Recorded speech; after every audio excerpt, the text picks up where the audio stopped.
So I'm going to continue with my little series here about making sure you don't lose your data and go back to when I first started working with servers. And what happened was I was working at a computer store in New York and I was sent to Novell Netware School. And that was the preeminent uh, product that was available to make sure you can take an ordinary PC off the shelf, Dell, IBM, Compaq, whatever brand it was, and convert it into a server.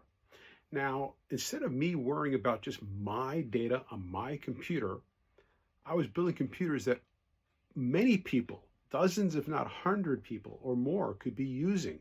So I had to make sure that the data was as secure and as reliable as possible. So one of the things that Novell taught me, and was part of what their game plan was, is to build redundancy through what's called a RAID, redundant array of inexpensive disks. So that means is that you would take two disks, for example, and what's called mirroring them. So everything you wrote to disk one would be written to disk two. So if disk one died, disk two would still have all the data.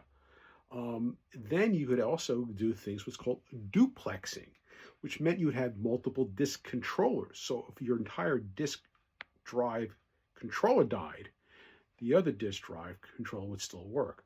So it was basically giving you as much redundancy as possible. These are things that have been done in the mainframe world for a number of years, but now being introduced into the PC world, the inexpensive computers by comparison. So again, I went from worrying about one computer and my data only to worrying about building computers that had multiple users on them and I had to worry about all their data. Backups and the like would be in next video. But again, the next thing I did was learning about RAIDs. And you can get a controller that would actually have connections to two drives, so everything would be considered one copy would be onto the other. And it'll be a lot better. You can do in software, some things called a software array, where you actually use the software on the motherboard to mirror the disks, or you can get a hardware RAID, which will give you greater performance, and that the hardware would take over the controller, to take control of writing the data out. There are different RAID types. You can look that up. It's not going to get into now, but you can actually do striping and mirroring, all kinds of stuff.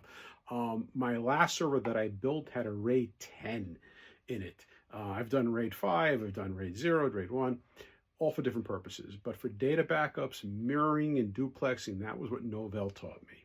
Again, like and subscribe, and I'm going to give you some more backup information coming up.